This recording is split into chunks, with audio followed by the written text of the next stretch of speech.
Sir मैं आपसे ये भी जानना चाहूँगा साथ में कि जब आप एक नॉर्मल बच्चे की तरह चल रहे थे, जब आप लोग आपको सिर्फ जानते थे विकास मनास के नाम से, तो फिर उसके बाद सर ये आइडिया कैसे आया आपको एक स्टोरी टेलर बनने का? या ये जो खिताब मिला है आपको लोगों से सोल्जर स्टोरी टेलर, तो ये जो आइडिया है सर, इसके बारे में सर कुछ जानना चाहूँगा कि इसकी जर्मिनेशन कैसे हुई और आज ये किस मुकाम पे पहुँचा है सर?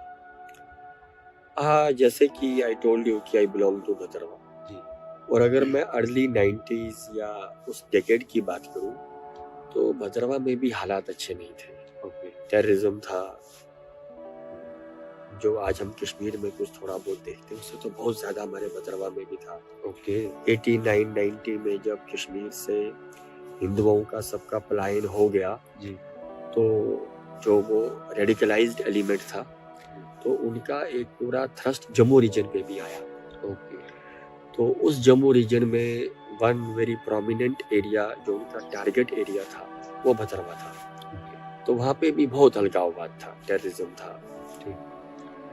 तो 94 की बात है जब मैंने 12th के एग्जाम्स दिए थे तो मैं भद्रवा गया था, किसी काम से ही गया था। तो वहाँ पे एक एनकाउंटर में एक रात हमारे 7 जवान मारे जाते हैं जी। तो वो रात भर मैंने भी वो गोलियों की आवाज़ सुनी है बाकी सब लोगों की तरह। और तब ये आज की तरह सोशल मीडिया या नॉर्मल तो इन्फॉर्मेशन तो कहीं पास आती नहीं थी जी जी। तो सुबह तक हमें तो यही नहीं था पता क्या हो रहा है। ओके। पर सिर्फ गोलियां चलने की आवाज़ आती थी। तो जब वो सब हुआ जब सुबह पता चला कि वी हैव लॉस्ट 7 सोल्जर्स, तो एक और मैं इसी जगह पे आपके माध्यम से सबको बताना चाहता हूँ, जिस तरह आज हम देखते हैं अगर किसी सोल्जर अगर कहीं वीर गति को प्राप्त होता है तो उसके मॉर्टल रिमेन्स घर आते हैं, फिर एक उसका क्रिमेशन होता है जैसे हम आजकल देखते हैं। पर कारगिल युद्ध 99 से पहले मॉर्टल रिमेन्स घर नहीं आते थे। ओके। तो उनका वही बैटल जोन के कहीं आगे पीछे फिजिबल सी जगह पे उनका संस्कार होता था। अब जैसे कि ये इंसिडेंस 94 का है तो ये जो सोल्जर्स थे इनका भी क्रिमेशन भद्रवा में हुआ। ओके। तो वो जो क्रिमेशन का जो वो रिचुअल्स थे उनमें पुलिस एडमिनिस्ट्रेशन आर्मी के साथ बड़े सारे हम गांव वाले भी जुड़े हुए थे। तो उन बड़े सारे गांव वालों में एक मैं भी था। ओके। तो I was also part of that cremation जो भद्रवा में 94 में प्रोबेबली मई महीना था वो जब हुआ था। तो जब वो क्रिमेशन हो रहा था तो मेरे दिमाग में कैसे ही एक आइडिया सा आया कि जब ऐसी कोई सिचुएशन मेरी फैमिली में जनरेट होती है तो बड़ी बार क्रिमेशन डिले होता है। तो डिले होने का कारण क्या होता है, कोई तो घर का सदस्य कहीं जम्मू में है या बाहर गांव गया हुआ है जी जॉब के सिलसिले में या किसी भी उससे, तो वी वांट हिम और हर टू कम, वो भी एक बार अंतिम दर्शन कर ले। बिल्कुल, एक ये फिलॉसफी थी जी। और कई बार हम 1 दिन 2 दिन भी वेट करते थे, संस्कार होता ही नहीं था कि कोई बाहर से आ रहा है। तो मैंने ये जो कंसर्न था ये मैंने वहां पे खड़े जवान से पूछा कि सर ऐसे ऐसे होता है, लोगों का भी तो कुछ होगा। तो वो जो कोई भी था उसने मेरी तरफ देखा, उसने देखा कोई 15-16 साल का लड़का है, थोड़ा ज्यादा इमोशनल या भावुक हो गया है। तो उसने मुझे थोड़ा पैसिफाई करने की कोशिश की, कुछ जस्ट कंसोल करने की। तो समहाउ मैं उसके वर्ड्स से इतना कंफर्टेबल नहीं हुआ तो मैंने एक और सवाल उनसे पूछ दिया। मैंने कहा चलो अगर इनको लेके ये जाना पॉसिबल नहीं है तो जो इनके घर के जो लोग हैं आप उन्हें ही बुला लो। जी बिल्कुल, जिसके आते जाएंगे उसका क्रिमेशन करते जाएंगे, आज नहीं किया कल किया क्या फर्क पड़ता जी। उस जवान ने फिर मेरी तरफ देखा तो then he said one line कि जो तुम बोलते हो काश दिल्ली में कोई ये बात सोचे। ओके। तो उस वक्त मेरे दिमाग में ये ख्याल आया कि प्रोबेबली ये सारे सोल्जर्स दिल्ली या आसपास के रीजन के होंगे या हालात भी बड़े खराब हैं तो वो भी आना नहीं चाहते होंगे, ओके। तो मुझे ख्याल आया। ठीक ठीक। तो जैसे आज मैं आपसे बात कर रहा हूँ, तो उसके कई सालों बाद मैं किसी से ये बात कर रहा था, तो उन्होंने मुझे ये कहा कि दिल्ली से उसका मतलब सरकार रहा होगा। बिल्कुल तब तक मुझे यही लगता था कि शायद वो परिवार ही नहीं आना चाहते, बिल्कुल। व्हाटएवर जो मेरा था। तो संस्कार, इतने में वो संस्कार हो गया। आई मीन उनको आग दी गई। हमारे भद्रवा में उसको बोलते हैं दाग लगना।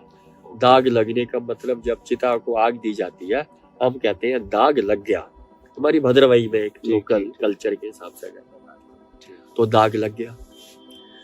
तो suddenly I burst into the tears, मैं रो पड़ा, रो ही पड़ा मैं। अब वो जो जवान था जो मेरे साथ ही खड़ा था, he just grabbed me, उसने मुझे पकड़ लिया just to console me की कोई बात। So उस टाइम हम दोनों का आई कांटेक्ट हुआ, बड़े क्लोजली आई कांटेक्ट हुआ। तो मैं उसकी आंखों को, अगर मैं एक चीज कहूँ, अगर मैं एक बड़ा अच्छा आर्टिस्ट होता तो मैं अभी भी वो आंखें ड्रॉ कर सकता हूँ। मेरा कहने का तात्पर्य है कि मुझे वो आंखें अभी भी याद है, इतनी क्लैरिटी के अभी साथ भी आज मुझे याद है। समझ पा रहा हूँ, 95 की ये बात It है। has so much impact हाँ। on you. तो खैर मैं वो ड्रॉ तो कर ही नहीं पाऊंगा because of my Drawing skills. Artistic skills या ड्राइंग स्किल्स जो आपने कहा, but I can still feel those eyes. वो आंखें लाल थी, बड़ी बड़ी थी, भरी हुई थी, पर वो रो नहीं रही थी। Probably he was in uniform with a weapon in the conflict zone. जिन लोगों ने रात को स्ट्राइक किया था वो अभी भी वैली में थे। They could strike again any time, but उसके वो साथी थे, वो उनके साथ उठता होगा, बैठता होगा, ट्रेन हुआ होगा, साथ में रहते थे। तो मैं तो उनको जानता भी तो नहीं था। So that day I learned a lesson of my life. Okay. Weeping is a luxury denied to many. रोना भी एक बहुत बड़ी बात है जो हर एक के नसीब में नहीं होती। Okay. I had that luxury that day to cry. He probably was not having that luxury. आप समझ गए? Yes. sir. ये लाइफ का एक लेसन मैंने उससे सीखा। जैसे अगर कोई भी आदमी बोलता है कि यार वो रो रहा है, तो मैं कहता हूँ किस्मत वाला है, हर कोई तो रोती। बिल्कुल बिल्कुल बिल्कुल। तो दैट टाइम फिर जब हम क्रिमेशन ग्राउंड से वापस आ रहे थे घर तक, तो idea came to me, I should go to these 7 homes and tell them कि लास्ट में मैंने क्या देखा था या क्या हुआ था, क्योंकि The story of the end. हाँ, whatever I could narrate।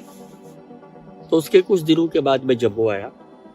जैसे कि मैं 12th के एग्जाम्स देके मैं गया था, मैंने GGM साइंस कॉलेज में एडमिशन लिया। तो मैंने ये पुराने अखबार थोड़े उस डेट्स के थोड़े यहाँ वहाँ से ढूंढ लिए। तब जम्मू में 2-3 ही अखबार होते थे, daily Excelsior, Kashmir times, Punjab Kesari, बस, और ये और कुछ नहीं होता था। Okay.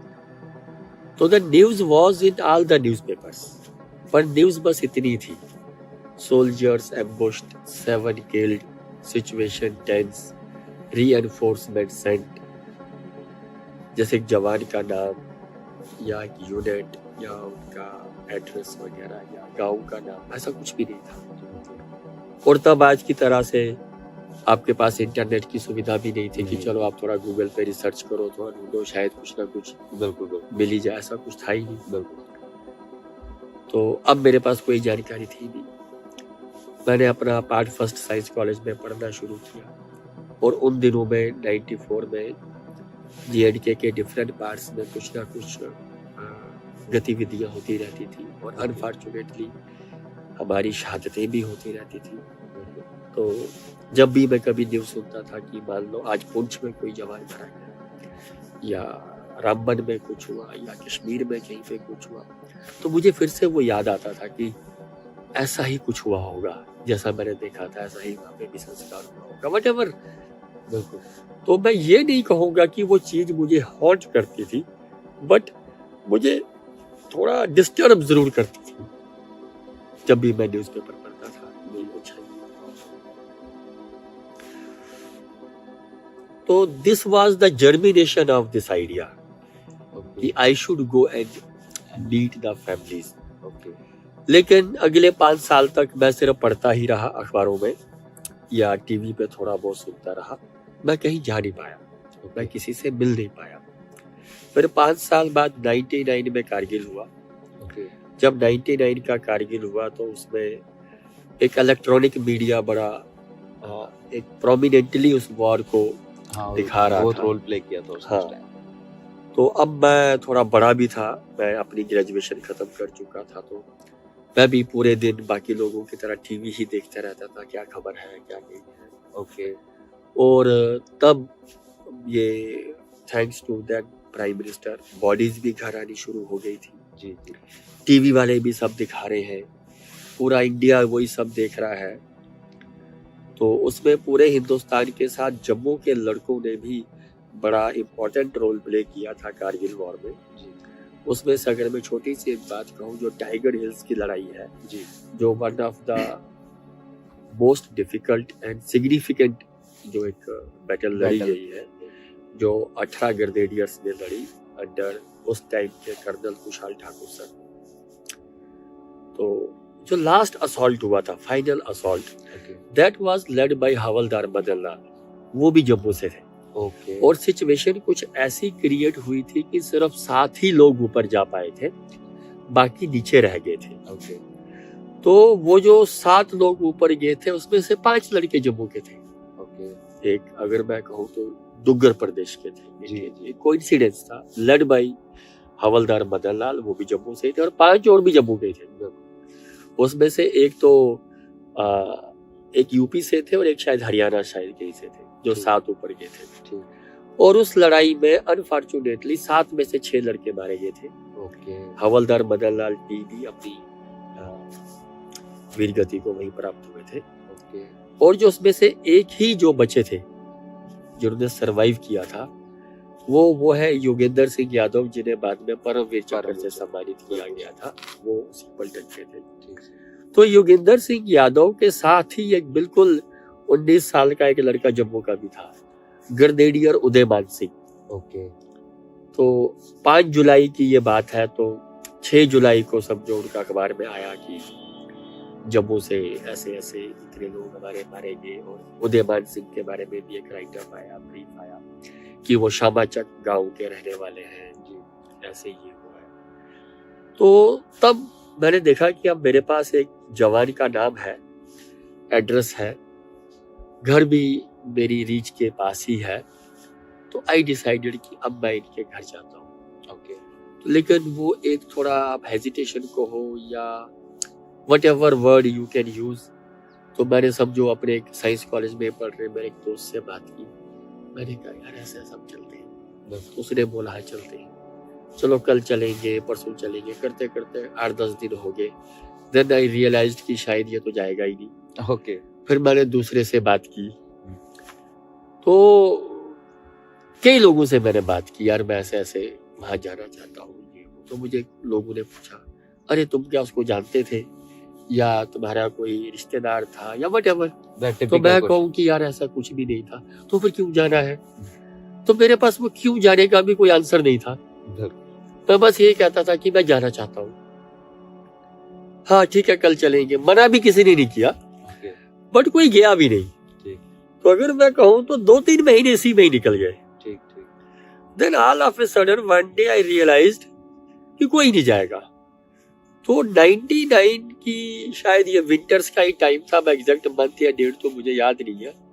One day I decided कि मैं खुद ही जाता हूँ और तो कोई नहीं जाएगा। बहुत सही।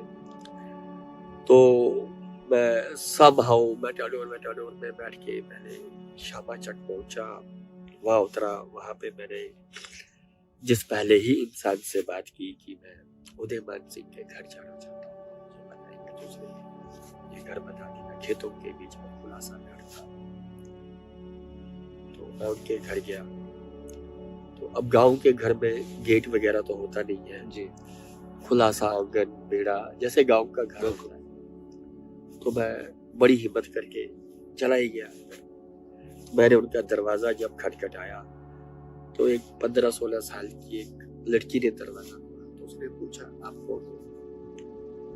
तो मेरे मुंह से ये निकल गया कि मैं आपकी मम्मी से मिलने आया। मैंने शायद उसको अपना नाम भी नहीं बताया। तो अभी शायद उनके घर उन दिनों लोग आते ही होंगे। तो उसने मुझे कहा ठीक है आइए। तो उसने मुझे एक रूम में जाके बैठने को कहा। वो रूम क्या था, एक रूम था, उस रूम में कुछ भी सामान नहीं था, सिर्फ नीचे दरी बिछी हुई थी और उसकी दीवारों पे कुछ फोटोग्राफ्स थे। तो मैं जाके दरी पे बैठ गया। ये लगभग सुबह 11 बजे की बात है। तो थोड़ी देर में आंटी उदयमान सिंह की मम्मी है, तब तो मुझे नहीं था पता, समझो कि एक आंटी आके मेरे बिल्कुल सामने बैठ जाती, बिल्कुल पास में, जितनी दूरी पे शायद ये कैमरा है। बैठ, वो सर ऐसे रख के बैठती है, मैं भी ऐसे ही बैठा।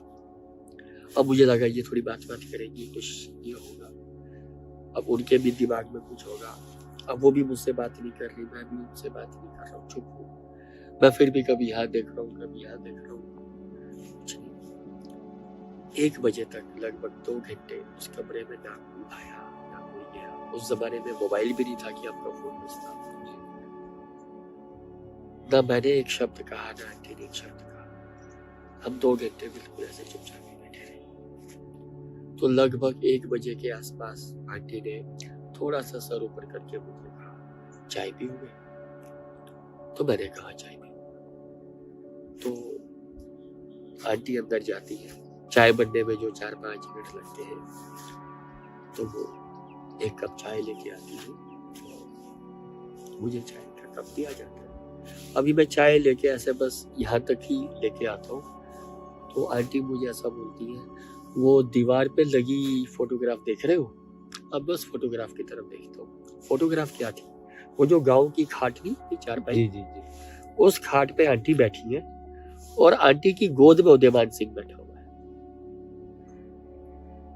कहती ये जब वो छुट्टी में आया था ना, ये मई महीने की फोटोग्राफ है। कितना सुंदर था ना मेरा बेटा, और बहुत स्मार्ट लड़का था Udayman Singh, very handsome, very smart.